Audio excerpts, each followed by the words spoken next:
Hello friends, welcome back to my channel. Friends देखिए, आज मैं एक बहुत ही सुंदर फूल देने वाला लीफी कैक्टस प्लांट को लेके आई हूँ, जिसका नाम है थैंक्सगिविंग कैक्टस। फ्रेंड्स, ये हॉलीडे कैक्टस का ही एक वैरायटी है। हॉलीडे कैक्टस का 3 वैरायटी पाया जाता है। एक होता है थैंक्सगिविंग कैक्टस, जो कि ऐसा नवंबर अक्टूबर के लास्ट वीक से नवंबर महीने तक अच्छे से ब्लूमिंग करता है, और दिसंबर के भी कुछ दिन ये प्लांट खिलते रहते हैं।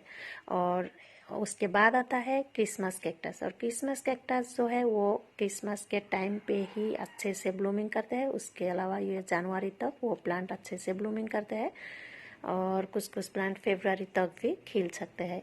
और एक जो वैरायटी होता है वो है ईस्टर कैक्टस, जो कि मेरे पास है, और उसके ऊपर मैंने ऑलरेडी आप लोगों के साथ वीडियो भी शेयर किया था। फ्रेंड्स, ईस्टर कैक्टस अच्छे से ब्लूमिंग करता है। मार्च के लास्ट वीक से लेकर अप्रैल तक वो अच्छे से ब्लूमिंग करते हैं, तो अप्रैल मई तक भी खिल सकते हैं। तो ये होता है 3 वैरायटी का ये हॉलीडे कैक्टस। तो ये तीनों वैरायटी का फूल भी बहुत ही सुंदर होता है, और बहुत सारे रंगों में मिल भी जाते हैं। फ्रेंड्स, ये जो प्लांट होता है ये ट्रॉपिकल रेन फॉरेस्ट में पाया जाता है, जो कि ब्राज़ील से है ये प्लांट।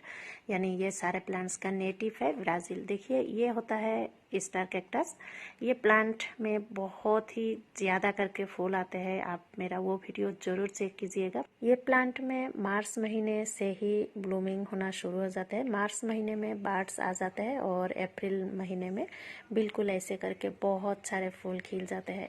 ये प्लांट भी बहुत ही अच्छा होता है, बहुत ही इजी ग्रोइंग होता है। देखिए, इसका जो पत्तियां होता है, इसका साइड में भी ऐसे करके बर्ड्स आ जाते हैं, और बहुत सारे फूल खिल जाते हैं, और एक साथ खिलते हैं, इसलिए और अच्छा लगता है। और 1 से 1.5 महीने तक ये प्लांट बिल्कुल ऐसे ही करके आपको फूल देगा। तो फ्रेंड्स, ये ईस्टर कैक्टस का कंप्लीट केयर वाला वीडियोस मैंने डिस्क्रिप्शन में दे के रखा है, आप वहीं से चेक कर सकते हैं।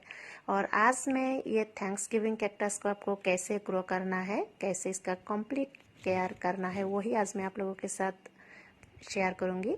फ्रेंड्स, ये प्लांट को कैसे प्रोपागेट करना है, कैसे ये प्लांट से हम ऐसे पार्ट्स ला सकते हैं और अच्छे से ब्लूमिंग करवा सकते हैं, वो भी मैं आप लोगों के साथ शेयर करूंगी। और साथ में कैसा मिट्टी देना चाहिए, कहाँ पे रखना चाहिए, कितना पानी देना है, कितना धूप देना है, और साथ में ये प्लांट्स को हम कैसे प्रोपागेशन कर सकते हैं, वो भी मैं आप लोगों को थोड़ा बहुत बताऊंगी।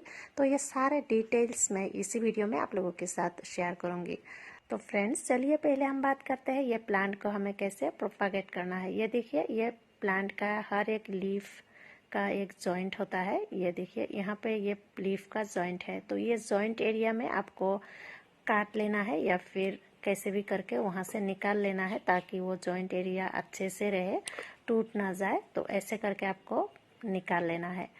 तो हर एक लीफ को आप अलग अलग करके भी प्रोपागेट कर सकते हैं। और जैसे कि ये वाला लीफ देखिए, इसमें फिर बहुत सारे ब्रांचेस भी है, तो इसको आप तोड़ के लगा सकते हैं। तो इसको आपको ऐसा आधा इंच जैसा पत्ते का आधा से भी कम आपको मिट्टी के नीचे रखना है, और ये पूरा जितना भी ऊपर में इसका ब्रांचेस है वो रहने दे सकते हैं, या फिर एक लीफ को अलग अलग करके, हर एक लीफ को अलग अलग करके भी आप प्रोपागेट कर सकते हैं। बहुत ही इजी होता है प्रोपागेट करना। मैं अलग से एक वीडियो भी आप लोगों के साथ जरूर शेयर करूंगी। तो फ्रेंड्स, ऐसा करके आप इसको प्रोपागेट कर सकते हैं। और ये देखिए, ये वही प्लांट है जो कि बहुत ही बुशी बन गया है अभी। फ्रेंड्स, ये प्लांट को बुशी करने के लिए आप स्प्रिंग में ये प्लांट को प्रूनिंग कर सकते हैं, लेकिन ये ईस्टर कैक्टस को स्प्रिंग में बिल्कुल भी प्रूनिंग नहीं करना है, क्योंकि वो टाइम इसका ब्लूमिंग का टाइम होता है। बाकी जो थैंक्सगिविंग और क्रिसमस कैक्टस है, उसको आपको स्प्रिंग में अच्छे से प्रूनिंग करना है। अगर आप चाहे तो कर सकते हैं, नहीं करने से भी चलेगा, लेकिन करने से और ज़्यादा जल्दी जल्दी बुशी बन जाएगा।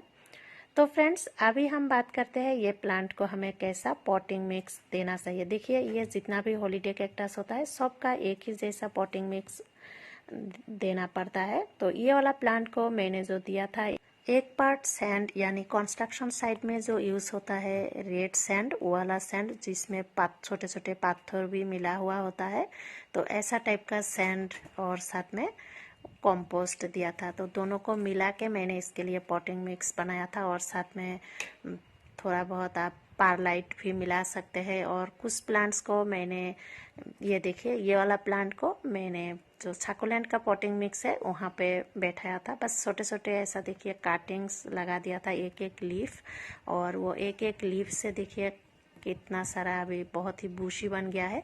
ये साइड में देखिए जब फूल खिल रहे थे अप्रैल महीने में, और अभी इतने कुछ महीने के अंदर ही देखिए कितना बूशी बन गया है। तो ये प्लांट ऐसा ही होता है, समर्स ये सारे प्लांट का ग्रोइंग सीजन होता है, तो इसलिए उस समय हमें अच्छे से केयर भी लेना पड़ता है। तो फ्रेंड्स, जो पॉटिंग मिक्स में बोल रही थी, तो आपको बहुत ही अच्छा वेल ड्रेन पॉटिंग मिक्स देना पड़ता है। आप चाहे तो जो ऑर्किड का पॉटिंग मिक्स है वो भी दे सकते हैं, लेकिन उसमें थोड़ा कंपोस्ट मिला के बना सकते हैं तो वो भी अच्छा रहता है। तो ऐसे करके आप ये प्लांट के लिए पॉटिंग मिक्स बना सकते हैं, क्योंकि ये सारे प्लांट्स को बहुत ही अच्छा वेल ड्रेन और साथ में पॉटिंग मिक्स में एरेशन अच्छा रहे, ऐसा टाइप का पॉटिंग मिक्स देना पड़ता है। तो उस हिसाब से आप ऑर्किड का भी पॉटिंग मिक्स दे सकते हैं। और अगर आप सैंड से पॉटिंग मिक्स बना सकते हैं, ये भी अच्छा होता है, जो कि मैं ग्रो कर रही हूँ। तो उस हिसाब से आप अच्छे से सैंड से बनाने के लिए 3 पार्ट आप वो सैंड ले लीजिएगा, जो छोटे छोटे पत्थर मिला हुआ कंस्ट्रक्शन साइट में यूज़ होता है वो सैंड, और 2 पार्ट आप कंपोस्ट मिलाइएगा, जो भी कंपोस्ट आपके पास अवेलेबल होता है वो कंपोस्ट मिलाइएगा 2 पार्ट, और 1 पार्ट आप पारलाइट अगर आपके पास अवेलेबल है तो वो भी आप मिला सकते हैं। तो ये पॉटिंग मिक्स भी बहुत ही अच्छा रहेगा। तो ऐसे करके ये प्लांट को पॉटिंग मिक्स दे दीजिएगा। और अभी हम बात करते हैं ये प्लांट को आपको धूप कितना देना है। फ्रेंड्स, ये एक हाउस प्लांट के तौर पे भी हम ग्रो कर सकते हैं। इसको आप सेमी शेडेड एरिया या फिर घर के अंदर भी आप ग्रो कर सकते हैं, जहाँ पे सन के धूप आते हैं, ब्राइट लाइट आते हैं, ऐसी जगह पे रखिएगा तो ये प्लांट बहुत ही अच्छे से ग्रो हो जाते हैं। लेकिन विंटर्स में आप ये प्लांट को फुल सनलाइट में भी रख सकते हैं। जब टेम्परेचर हाई रहता है उस समय आपको ये प्लांट को शेडेड एरिया में रखना पड़ेगा, लेकिन ब्राइट लाइट आते हैं ऐसी जगह पे आप ग्रो कर सकते हैं। तो ऐसे करके आपको ये प्लांट को धूप देना है, यानी सेमी शेडेड एरिया में ही आपको ग्रो करना है। ब्राइट लाइट आते हैं ऐसी जगह पे रखना है। लेकिन विंटर्स में आप धूप दे सकते हैं, फुल सनलाइट में भी रख सकते हैं, और आउटडोर में भी हम ये प्लांट को ग्रो कर सकते हैं। तो फ्रेंड्स, अभी हम बात करते हैं ये प्लांट को पानी कितना देना है। देखिए फ्रेंड्स, ये प्लांट को हर वक्त आपको मॉइस्ट रखना पड़ता है जब इसका ग्रोइंग सीजन रहता है, यानी समर्स, स्प्रिंग से लेकर समर तक पूरा ही। तो उस समय आपको हर वक्त हल्का मॉइस्ट रहे ऐसा टाइप करके मिट्टी को रखना पड़ता है। लेकिन एकदम गीला गीला मिट्टी बिल्कुल भी नहीं, बस मिट्टी के अंदर जो ठंडक है वो रहे तो बहुत ही अच्छा होता है। गीला गीला वाला तो बिल्कुल भी नहीं, उस वजह से फिर हमारा जो प्लांट है वो ही खराब हो सकता है, पत्तियाँ पीला पड़ सकता है, पत्तियाँ गिर सकता है ज़्यादा पानी की वजह से, तो ऐसा हो सकता है। और ज़्यादा धूप देने से भी ऐसा ही होता है, पत्तियाँ ब्राउन पड़ जाता है, पत्तियाँ सूख जाते हैं। तो इसलिए आपको धूप पे भी बिल्कुल भी नहीं रखना है, ड्राई सीजन में तो बिल्कुल भी नहीं। और ऐसा देखिए बिल्कुल ऐसा हल्का मॉइस्ट रखिएगा। जब फूल खिल जाता है उस समय भी आपको मॉइस्ट रखना पड़ता है। लेकिन इसका भी और एक टाइम होता है जब आपको पानी कम देना पड़ता है। जैसे कि अभी ये ब्लूमिंग करके ख़त्म हो जाएगा, तो दिसंबर महीने से ये इसका ब्लूमिंग ख़त्म हो जाएगा, तब से फिर ये प्लांट को आपको एकदम बहुत ही ड्राई करना है मिट्टी को। जब 3 पार्ट मिट्टी में से 1 पार्ट एकदम मतलब 1.5-2 इंच तक सूख जाता है मिट्टी, उस समय आपको दोबारा पानी देना है। ऐसे करके आपको 1.5-2 महीना तक ऐसा ही रखना है ये प्लांट को, यानी डोरमेंसी में रखना है। और उसके बाद विंटर जब ख़त्म हो जाएंगे यानी स्प्रिंग आ जाएंगे, फरवरी के लास्ट या फिर मार्च महीने से अच्छे से पानी दे दीजिएगा, यानी हर वक्त हल्का मॉइस्ट रखिएगा, तो बहुत ही अच्छे से ये ग्रो करेगा। और उस समय आप प्लांट्स को प्रूनिंग भी कर सकते हैं। तो ऐसे करके आपको पानी देना है। फ्रेंड्स, ये सारे प्लांट्स को ह्यूमिडिटी बहुत ही अच्छा लगता है, तो इसीलिए जब टेम्परेचर हाई होता है और साथ में हवा भी ड्राई होता है, तो उस समय आप प्लांट्स को पानी से स्प्रे कीजिएगा तो बहुत ही अच्छा रहेगा। तो ऐसे ही करके आपको केयर लेना है। और जब फ्लावरिंग करते हैं उस समय भी आपको हल्का मॉइस्ट रखना है, जैसे कि इस समय आपको हल्का मॉइस्ट ही रखना है। तो फ्रेंड्स ये हो गया पानी के बारे में। अभी हम बात करते हैं ये प्लांट्स को हमें क्या फर्टिलाइजर्स देना पड़ता है। फ्रेंड्स ये सारे प्लांट्स को ज़्यादा फर्टिलाइज नहीं करना पड़ता है। आप सेम रेशियो का जो वाटर सोल्यूबल फर्टिलाइजर्स है वो बस महीने में एक बार दे दीजिएगा तो बहुत ही अच्छा रहेगा। तो आधा टीस्पून वो NPK ले लीजिएगा और उसको 1 लीटर पानी में अच्छे से घोल के आप थोड़ा सा पानी दे दीजिएगा, क्योंकि ये सारे प्लांट्स को छोटे छोटे पॉट में ही ग्रो किया जाता है। ये जब थोड़ा ऐसा बड़ा प्लांट को आप 8 इंच का पॉट में दे दीजिएगा और ऐसे छोटे छोटे पॉट में एक लीफ को आप लगा रखिएगा, तो इसी से 2 साल जैसा चल जाएगा। तो इसीलिए वो पानी भी आपको बहुत ही कम मात्रा में देना है। और साथ में मैग्नीशियम सल्फेट भी आप दे सकते हैं, यानी एप्सम सॉल्ट, तो वो भी महीने में एक बार आप दे सकते हैं। आधा टीस्पून से भी थोड़ा सा कम ले लीजिएगा, तो वो आपको 1 लीटर पानी में अच्छे से आधा टीस्पून आप 1.5 लीटर पानी में घोल लीजिएगा और वो पानी आप वो भी महीने में एक बार दे दीजिएगा। जैसे 15 डेज में एक बार ये दे दीजिएगा, फिर 15 डेज बाद वो मैग्नीशियम सल्फेट, फिर उसके 15 डेज बाद दोबारा से वो NPK दे दीजिएगा। तो ऐसे करके आप फर्टिलाइज कर सकते हैं। और साथ में कोई भी कंपोस्ट का लिक्विड फर्टिलाइज़र बना के भी आप दे सकते हैं। नीम केक का लिक्विड फर्टिलाइज़र दे सकते हैं और कोई भी कंपोस्ट, फार्मी कंपोस्ट या फिर कावडंग कंपोस्ट का भी लिक्विड बना के भी आप दे सकते हैं। तो फ्रेंड्स ये हो गया इसका फर्टिलाइज़र्स देने का तरीका। और फर्टिलाइज़र्स आपको डोरमेंसी पीरियड में नहीं देना है। जैसे अभी फूल खिल के ख़त्म हो जाएगा उसके बाद आपको 2 महीने तक, फरवरी महीने तक कोई भी फर्टिलाइज़र्स नहीं देना है। पानी भी बहुत ही कम मात्रा में देना है।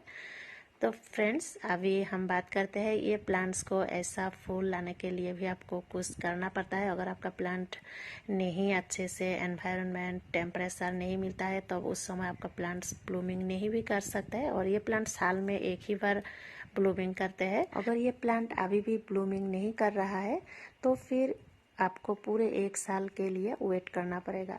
तो फ्रेंड्स इसलिए इसका जब ब्लूमिंग का टाइम आ जाता है उससे पहले ही आपको कुछ केयर लेना पड़ेगा, जो कि इसके लिए बहुत ही अच्छा होता है ब्लूमिंग करने के लिए। फ्रेंड्स ये प्लांट तब ब्लूमिंग करता है जब रातें लंबी और दिन छोटे होते हैं और साथ में जो टेम्परेचर है वो कूल रहता है, तो उस समय ये प्लांट अच्छे से ब्लूमिंग हो जाते हैं। लेकिन अगर आपका एनवायरनमेंट कुछ ऐसा नहीं है तो आप खुद से ऐसा क्रिएट कर सकते हैं। जैसे कि आप उस समय ये प्लांट को 12 से 14 घंटा तक आप अंधेरे जगह पे रख सकते हैं रात में। तो शाम का समय से ही आप रख दीजिएगा, फिर सुबह जितने बजे तक ऐसा 12 घंटा 14 घंटा हो जाता है उसके बाद आप फिर बाहर रख दीजिएगा। धूप में भी रख सकते हैं, यानी जो सेमी शेडेड सुबह का 1-2 घंटे का धूप या फिर इवनिंग का 1-2 घंटे का धूप, ऐसे जगह पे आप रखिएगा। तो रोज़ ऐसा 1 महीने तक आप जरूर कीजिएगा और 100% फूल खिल जाएंगे। और फूल खिलने के बाद यानी फूल का पार्ट्स आ जाएंगे अक्टूबर, तो सितंबर महीने से ही ऐसा कीजिएगा। तो अक्टूबर महीने में जब वो बार्ड्स आ जाएंगे तब से और आपको वो प्लांट को अंदर में नहीं रखना है। तो उस समय से आपको क्या करना है, देखिए ऐसे करके कुछ पेबल्स यानी पत्थर, एक गमला, जो भी पॉट में आपको लेना है या फिर पॉट के नीचे जो ऐसा हमारा प्लेट रहता है उसमें ऐसे करके पत्थर से भरा दीजिएगा। फिर उसके अंदर देखिए मतलब पानी डालना है और पानी आपको ऐसे डालना है ताकि पॉट उस पानी में डूब ना जाए। पानी मतलब वो पानी पॉट में ना लगे, वो पत्थर के नीचे ही वो पानी रहे। ऐसे करके आप ह्यूमिडिटी अच्छे से रखिएगा तो टेम्परेचर एक ही जगह में एक ही टाइप का रोज़ ही मिलेगा, तो वो उस एनवायरनमेंट से ये जल्दी जल्दी ब्लूमिंग हो जाता है। नहीं तो ये जो बार्ड्स आ गए हैं वो सारे गिर जाएंगे, आने से भी गिर जाएंगे। तो बिल्कुल ऐसे करके आपको रखना है और एक ही जगह पे आपको रखना है। तो आपको अंधेरे में भी नहीं रखना है, बाहर ही रखना है, जहाँ पे आपको रखना है वहीं पे रखिएगा। और ऐसे करके ह्यूमिडिटी ट्रे अंदर रखिएगा या मतलब नीचे रखिएगा या फिर साइड में भी आप रख सकते हैं। और ऐसे करके ह्यूमिडिटी ट्रे आप जब ड्राई सीजन होता है, एकदम हवा बहुत ही गर्माहट होता है हवा में, उस समय भी ऐसा करके ह्यूमिडिटी ट्रे आप बना सकते। और ये जो ब्लूमिंग कराने का तरीका ये आप जो क्रिसमस कैक्टस है वो प्लांट को भी आपको करना पड़ता है, तो उसको आप थोड़ा सा लेट से कर सकते हैं, यानी एक अक्टूबर महीने से शुरू कर सकते हैं, अक्टूबर के लास्ट से, तो दिसंबर में वो अच्छे से ब्लूमिंग हो जाएंगे। लेकिन ये जो ईस्टर कैक्टस है इसको ऐसा करने का ज़रूरत नहीं पड़ता है, मैं तो नहीं किया था, मेरा ऐसे ही देखिए बहुत ही अच्छे से ब्लूमिंग हो गया था। वो वीडियो ज़रूर चेक कीजिएगा, सारे प्लांट्स को आपको अच्छे से देख ली जाएगा उस वीडियो में। और ये जो प्लांट है ये ब्राज़ील का जो नेचुरल ऐसे ही फॉरेस्ट होता है वहीं पे ही मिल जाते हैं। रेन फॉरेस्ट में वो थैंक्सगिविंग और क्रिसमस कैक्टस मिल जाता है, और ये नेचुरल फॉरेस्ट में ही मिल जाते हैं। और फ्रेंड्स ये प्लांट में बाकी कोई भी बीमारी इतना नहीं लगता है, पत्तियाँ पीला पड़ सकता है वो सब बोला ही, पानी ज़्यादा होने की वजह से ऐसा होता है, और दूसरा है ज़्यादा धूप मिलने से भी ऐसा हो जाता है। तो वो दोनों से आप बचा के रखिएगा तो आपका प्लांट ऐसा ही हेल्दी रह जाएगा।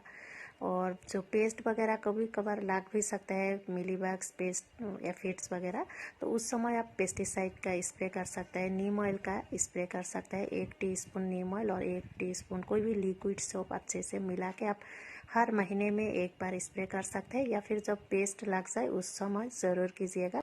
तो आप 5 दिन के अंदर अंदर 3 बार कीजिएगा तो एकदम ठीक हो जाएगा, प्लांट दोबारा से हेल्दी बन जाएगा, सारे पेस्ट वगैरह हट जाएगा।